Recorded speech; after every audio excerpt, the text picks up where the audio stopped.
Hey everyone, today I wanted to do a video that is probably very long overdue. This is something that I've had for several years, and that is a Vortex Solo. This one specifically is the ranged reticle version, or the RT version. This one is also with the 8 power monocular. They also have them, I believe, in 10 power and 15 power with this reticle, but this is something that, in my opinion, every prepper or emergency preparedness person or civilian defender, militia member, whatever else, this is something I think should be in your bag, and hopefully I'll be able to articulate why in this video. But if that's all you needed to hear, definitely get one of these. But if you want to see me qualify that statement, then definitely stick around and hear me out, and hopefully maybe you'll come to a similar conclusion that I did with this thing. Now, to give you a little bit of background on how I came across this thing, I was actually looking for something that I could use to be able to range objects at whatever distance that didn't rely on batteries. And I looked at a bunch of different types of things. I looked at binoculars. Obviously, I looked at laser rangefinders, but they require batteries. And the binoculars I was looking at that had like mil reticles were really expensive, like $800 and up for a binocular set that has a ranging reticle built into it. Then I came across this, the Vortex Solo, and I looked at the reticle that came in it, and I was like, that is it. That's what I want. That's what I need. That's what I've been looking for. And even better, it's in a monocular, which means it's smaller and lighter weight than a set of binoculars. And it had pretty much exactly the type of mil reticle in it that I was looking for. Now you might be saying, well, why don't you just get a laser rangefinder? And yes, laser rangefinders are great. This one right here is actually discontinued, but this is a Leupold, RX 1200i. Love this thing. I use it all the time. Has actually really good battery life, good weather resistance, a lot of great features, but eventually the batteries will die. And that is not necessarily something that is ideal for those who are of a prepper mindset. I wanted something that no matter what, however many years in the future, without any battery support, EMP, or whatever else, is gonna work and do exactly what I needed to. This fit that bill perfectly, and even more important, came in at a much more affordable price than some of those binoculars out there. So I'm gonna go ahead and run down the features of this thing, starting with the reticle, because again, that's kind of why we're talking about this thing in the first place. Again, this is what they refer to as their RT reticle. And again, to my knowledge, it's only in these Vortex Solos. They might also put them in their rangefinders, but to be honest with you, I don't know. I just know for a fact that they're in these. And what you have is basically an off-center crosshair that has mils etched into it. I think going in the long ways, again, because it's off-center, in the long directions, you have 60 mils. And then in the short directions, you have 50. Not only that, you do also have some quick reference silhouettes for 300 to 600 meters. So if you don't want to take the time and figuring out how many mils high something is and figuring out how far away they are, basically if you can put those little silhouettes on top of your target at those distances, that's going to be, again, approximately that far away from you, which makes it very convenient and quick to use at some of those kind of intermediate distances, 300 to 600 yards, or excuse me, 300 to 600 meters. Now I'm going to go ahead and come back to the whole mil thing, but again, that was like the main feature of this that drew me to this in the first place.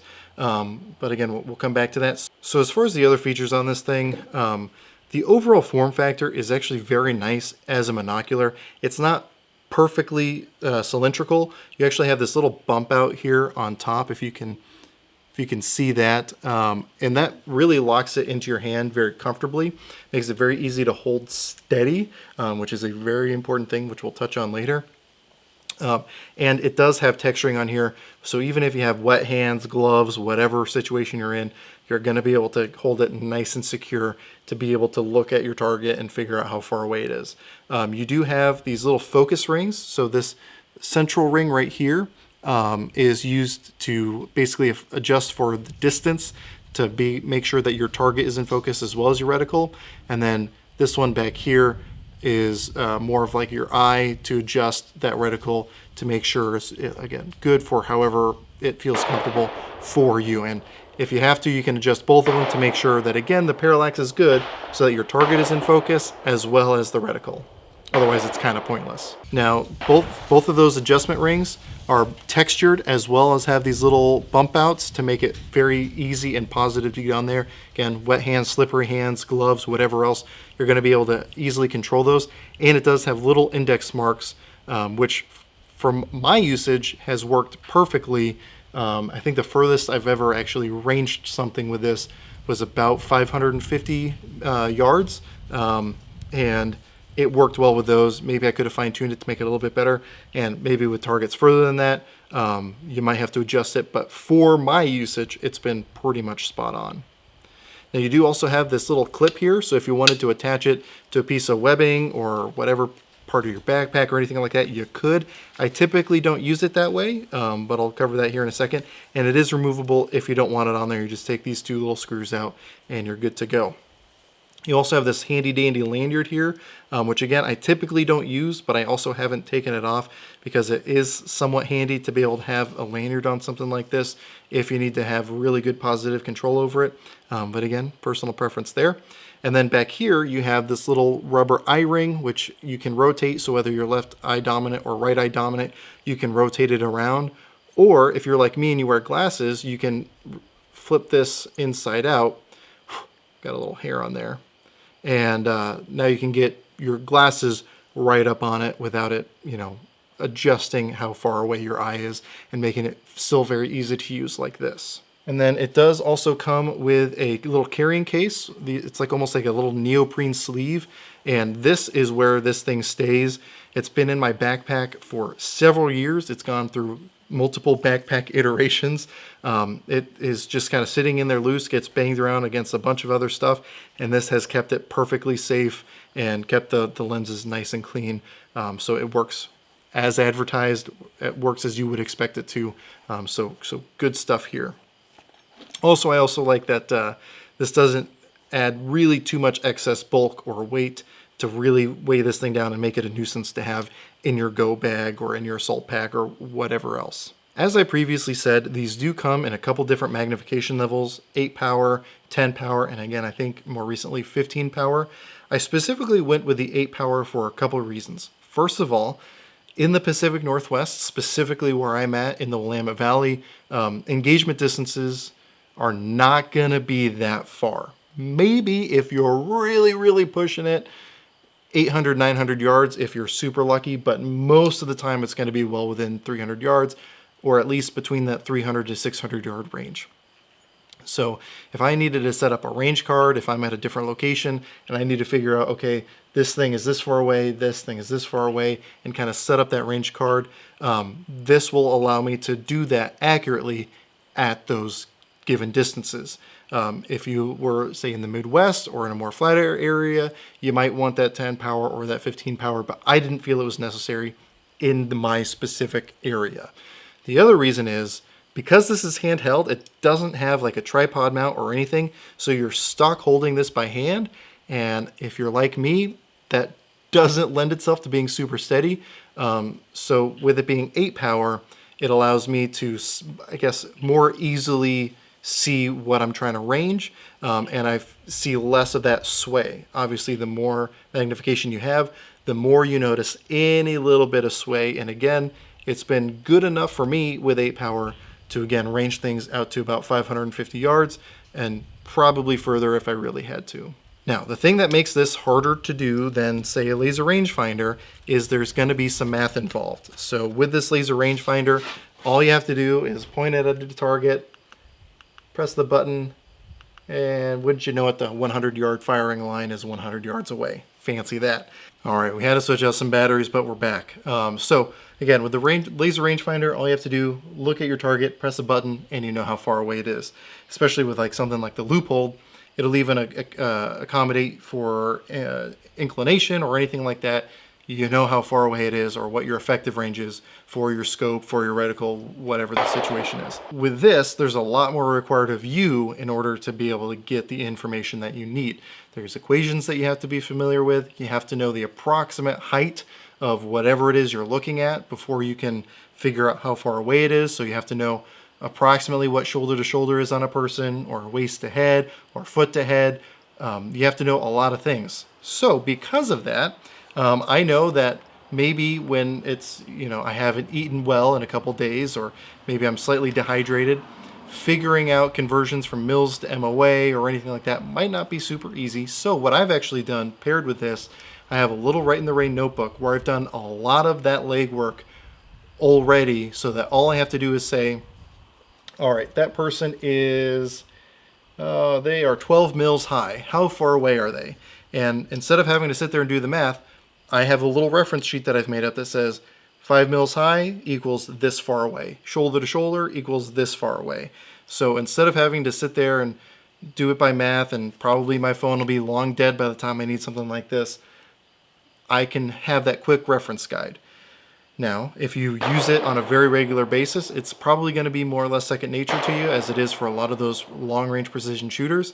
But if you're like me and you don't have time to come out all the time, having that quick reference guide is going to be very handy. I've also figured out the actual heights of things like fire hydrants, sedans, SUVs, pickup trucks approximately, because in order to figure out how far away they are, you have to know the actual height, the apparent height in mils, and then do your magic math, and then it'll tell you how far away it is. So again, I've tried to cover as many of those bases now so that I don't have to worry about doing the math in the future when I actually need this thing to make out a range chart.